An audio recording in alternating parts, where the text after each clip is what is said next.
Halo teman-teman, balik lagi sama aku Betty Maser di channel aku Mom Betty. Jangan lupa di subscribe, di like, komen, dan share ya ke teman-teman kalian. Follow juga akun Instagram aku Betty Maser. Wah, gimana ya? Mau keluar tapi masih enak, masih nyaman. Kalau nggak keluar tapi aduh udah nggak tahan banget. Teman-teman, di dalam pernikahan itu ada 5 masa kritisnya ya, yang nantinya bakal kalian lewatin ketika kalian udah menikah. Oke teman-teman, kita ke tahun yang pertama ya. Itu bisa dibilang kayak masa tahap penyesuaian ya, realisasi.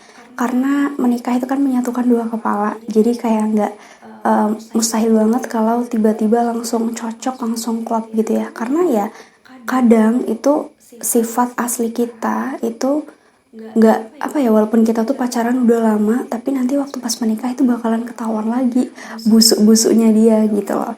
Jadi mungkin kalian di tahun pertama itu masih menyesuaikan diri dengan pasangan, terus habis itu kayak menyesuaikan diri dalam tahap kayak finansial juga mungkin. Jadi kayak aku juga dulu ngerasain banget ya di tahun pertamanya aku nikah gitu.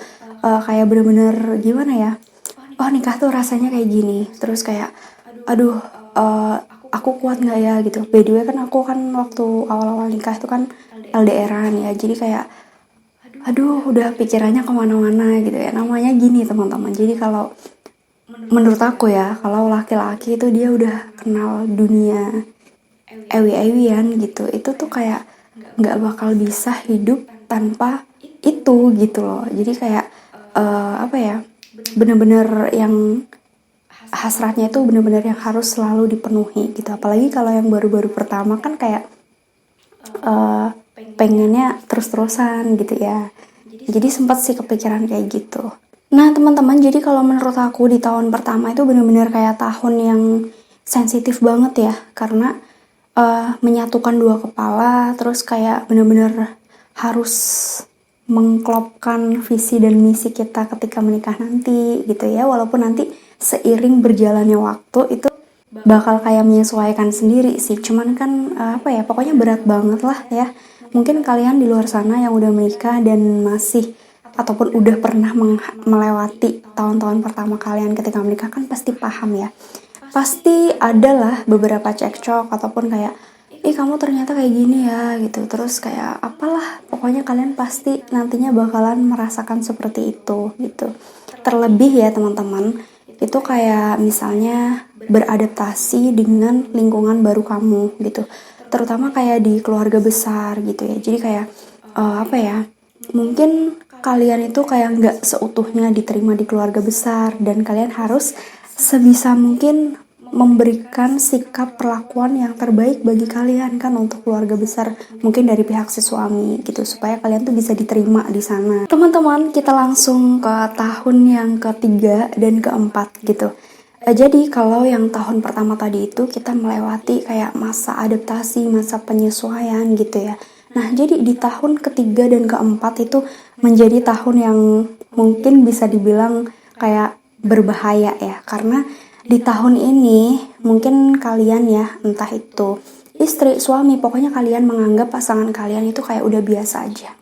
Jadi mungkin ada penurunan dari intensitas hubungan kalian, terus kayak kalian tuh udah nganggap biasa aja sama pasangan kalian gitu. Jadi kayak yang tadinya kalian ketika tahun pertama tuh kayak mengistimewakan pasangan kalian ya, baik itu dari ranjangnya ataupun dari semuanya gitulah ya. Di tahun ketiga maupun keempat ini kayak kalian tuh udah menganggap sesuatu hal yang biasa aja gitu. Udah nggak ada istimewa-istimewanya lagi gitu. Nah ini bahaya teman-teman. Jadi kalau kalian tetap tetap dengan kondisi yang menganggap sebagai hal biasa aja gitu ya ke pasangan, itu bahaya.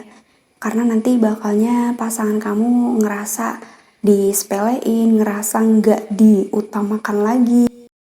Bisa jadi ngerasain kayak kurang perhatian, kurang kasih sayang. Nah, jangan ya teman-teman. Jadi kalian mungkin yang udah menikah udah ngerasain ya. Jadi kalau yang belum menikah nih waspada gitu.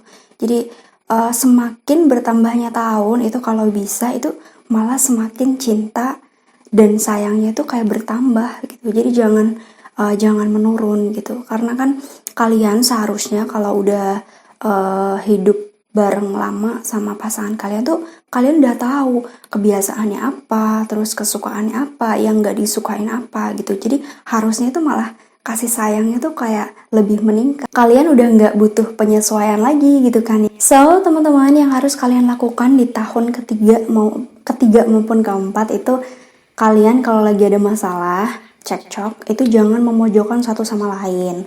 Jadi kalau bisa ya dicari solusinya bareng-bareng, terus introspeksi diri masing-masing, dan juga harus saling memuji satu sama lain ya. Ya apa ya, sebenarnya kalau masalah kayak ranjang ataupun kayak yang intim banget di dalam pernikahan itu kayak menjadi persepsi kalian masing-masing sih ya. Kan tiap orang itu beda-beda, mungkin ada yang ada yang tarafnya sekian, ada juga yang tarafnya sekian, jadi tuh nggak sama. Dan ini tuh semua tergantung dengan persepsi kalian menganggap itu tuh apa gitu.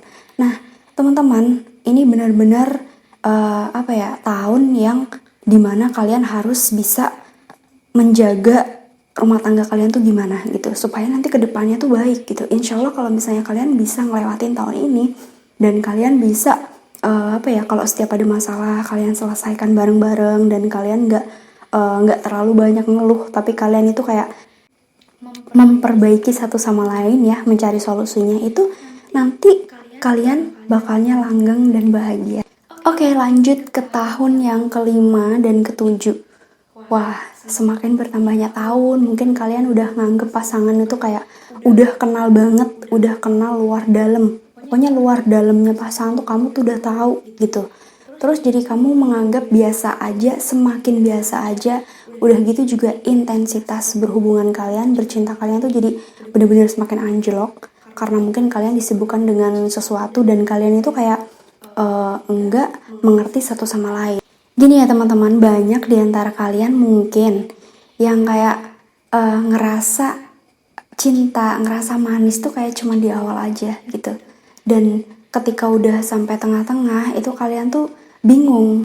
Ini teman-teman yang bisa mengakibatkan kalian itu ke jurang perselingkuhan. Wah, bahaya banget gitu. Jadi harusnya kalian berdua itu harus sama-sama saling mengerti, saling toleransi, supaya rumah tangga kalian tuh mau dibawanya kemana tuh kalian tahu gitu. Kan kalian sendiri yang mau nyupirnya itu mau kemana, kan kalian sendiri gitu. Jadi jangan semakin tambah tahun itu malah semakin rentan, semakin udah biasa, aku bosen, aku pengen cari yang lain, aku pengen cuci mata gitu kan biasanya. Itu jangan teman-teman, karena ya buat apa kamu nikah, buat apa kamu pilih dia buat jadiin pasangan kamu kalau ujung-ujungnya kamu sia-siain, kalau ujung-ujungnya kamu anggap itu sebagai kebosanan gitu ya. Aku pribadi juga nggak mau sih kalau seandainya nanti pasangan aku tuh kayak bosen sama aku. Jadi makanya sebisa mungkin aku itu bakal bener-bener ngejaga perasaan suami aku gitu. Jadi jangan sampai suami aku tuh ngerasa bosan sama aku. Jadi ya gimana pun gitu. Kan kalau kalian itu udah nikah ya, itu kan kalian tahu sih apa yang menjadi kesenangan dari pasangan kalian gitu. Ya kalian lakuin, kalian wujudin gitu ya. Mungkin dari segi ranjang, misalnya pasangan kamu sukanya kayak gini, ya udah ikutin. Kalau pasangan kamu nggak sukanya kayak gini, ya jangan lakukan itu gitu. Intinya di sini tuh kayak berdiskusi sih ya teman-teman. Jadi kenapa aku selalu bilang kalau nikah itu tuh penting banget buat komunikasi gitu ya. Jadi nggak semata-mata kayak nggak semata-mata so sweet-sweetan. Aku sering banget kalau misalnya kayak mungkin habis dari rutinitas malam gitu ya, itu habis-habisnya tuh ya lagi masa-masa ngefly-nya, mungkin lagi bener-bener sama-sama terpuaskan ya, hormonnya bahagia banget ya, bercampur jadi satu. Itu biasanya aku sharing sih sama pasangan aku gitu ya, bilang mungkin kalau ada masalah yang belum terpecahkan ataupun belum ada solusinya, tuh biasanya kita diskusi sih ya bukan laju diskusi yang berat-berat ya, kita ngobrol santai aja lah. Oke teman-teman, buat yang masalah tadi ya, jadi yang harus kalian lakukan, pokoknya sebisa mungkin kalian harus terbuka sama pasangan. Ini penting banget, sekali lagi aku garis bawahi ya. Kalian harus sharing, hal sekecil apapun kalau udah nikah itu harus diobrolin gitu sama pasangan kalian ya. Walaupun mungkin kalian anggap nggak penting, tapi itu bisa ngebuat hubungan kalian tuh makin langgeng loh. Jadi kayak ngerasa pasangan itu bakal ngerasa kalau kamu apa-apa diceritain, apa-apa dicurhatin tuh bakal ngerasa kayak nyaman banget di tahun kelima ataupun ketujuh, dan kalian merasa benar-benar kayak udah nggak tahu arah lagi mau kemana gitu. Ini teman-teman, karena kita tuh kayak udah sama-sama nganggep hal yang biasa banget, terus kayak udah kenal satu sama lain gitu ya. Pokoknya intinya udah udah flat banget lah hubungannya. Nah, jadi ketika ada masalah itu harus sebisa mungkin tuh kayak secepat mungkin terselesaikan supaya nggak berlarut-larut dan cepat ketemu solusinya gitu teman-teman. Terus kalian bisa juga berdiskusi ke depannya tuh kayak gimana gitu ya. Kalian berandai-andai aja lah, kalian berangan-angan aja gitu. Orang itu kan punya mimpi boleh ya gitu. Aku aja sering gitu ya punya mimpi sama pasangan aku gitu ya. Walaupun itu belum terrealisasikan, tapi itu benar-benar kayak ngebuat kita tuh nyaman banget, bisa sedekat itu komunikasinya dan bisa gokil-gokilan bareng. Teman-teman, berikutnya itu adalah di tahun ke-10 dan ke-11. Wah, di tahun pernikahan kalian yang segini itu pasti kalian anak-anaknya tuh mungkin udah mulai masuk sekolah. Nah, jadi di tahun ini tuh tanggung jawab kalian sebagai orang tua tuh jadi semakin besar ya. Mikirin istri, mikirin anak, mikirin suami. Pokoknya intinya ada tanggung jawab tertentu yang benar-benar kalian tuh harus toleransikan gitu, harus kalian prioritaskan gitu ya. Karena ya mau gimana lagi, itu benar-benar vital banget ya, dan penting banget bagi kalian gitu. Jadi di tahun ini kalian tuh kayak udah mungkin gak bisa main-main lagi ya. Maksudnya dalam arti kayak kalau kalian yang benar-benar punya jiwa sebagai orang tua, kalian harus berpikir buat masa depan anaknya gitu ya. Mungkin kalau yang bapak-bapak tuh ya, kalian harus semangat kerjanya supaya bisa menafkahi dengan baik, supaya anaknya, istrinya itu bisa makan dengan enak ya. Walaupun maksudnya enak dalam arti bukan kayak yang harus mewah-mewah gitu ya, pakai tahu tempe, pakai garam, pakai ikan asin aja, yang penting bahagia. Dan teman-teman, yang yang bisa dilakuin di tahun ke-10 dan 11 ini, kalau bisa sering-sering ketawa bareng sama pasangan supaya makin harmoni. Oke, yang terakhir teman-teman, jadi ada yang namanya krisis paruh baya. Wah, ini berlangsung di usia pernikahan 20 sampai 30 tahun, bahkan sampai akhir hayat kalian gitu. Aku juga belum terpikirkan sampai sana sih. Yang jelas aku juga sampai saat ini masih belajar untuk menjadi yang terbaik bagi pasangan aku gitu ya. Jadi walaupun usia pernikahan ini tuh kayak belum terjadi sama aku gitu ya, 20-30, wah masih jauh banget itu ya. Aku masih cuman baru seumur jagung gitu. Tapi gak apa-apa, apa salahnya kita mempelajari supaya kita tuh tahu gambaran kedepannya tuh kayak gimana. Di usia pernikahan yang ini itu anak-anak kalian mungkin udah gede, udah tambah gede, terus mungkin udah merantau ya, kuliah, menimba ilmu gitu. Kalian itu udah kayak mungkin di rumah, kalau yang anaknya itu cuma 2 atau cuma 1 ya, itu pasti ditinggal anak yang merantau, otomatis kalian sendirian ya di rumah, gak ada temennya. Nah, terus di masa ini kalian itu kayak merasa semuanya itu udah terlewati dengan baik ya. Dalam artian kalian menikah itu kan punya visi dan misi ya, punya tujuan. Itu tujuan utama pernikahan kalian itu udah terselesaikan dengan baik gitu ya. Dan sekarang kalian tinggal menikmati hasilnya mungkin ya. Dan karena semuanya udah terlewati, udah berjalan dengan yang mungkin kalian inginkan gitu. Jadi kalian tuh merasa hampa, merasa kosong karena semuanya itu udah terlewati gitu. Oke teman-teman, jadi ada tips untuk melalui masa pernikahan di usia pernikahan 20-30, yaitu karena kalian tuh merasa kosong ya setelah sekian lama pernikahan kalian gitu. Harus tetap berpegang teguh supaya menyelamatkan pernikahan kalian. Kalian harus benar-benar, terutama laki-laki ya, jadi kalian harus benar-benar bertanggung jawab sampai akhir daripada pernikahan kalian gitu.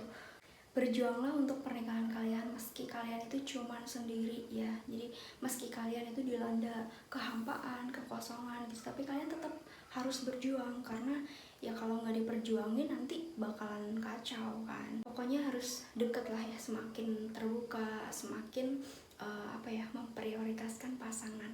Oke teman-teman, itu aja yang bisa aku sampaikan di video ini. Semoga kalian bisa bisa ada pandangan gitu ya yang belum menikah gitu. Oke teman-teman, makasih udah nonton sampai sini ya. Jangan lupa di like kalau kalian suka ya, dan di subscribe kalau yang belum subscribe. Sampai ketemu di video aku selanjutnya.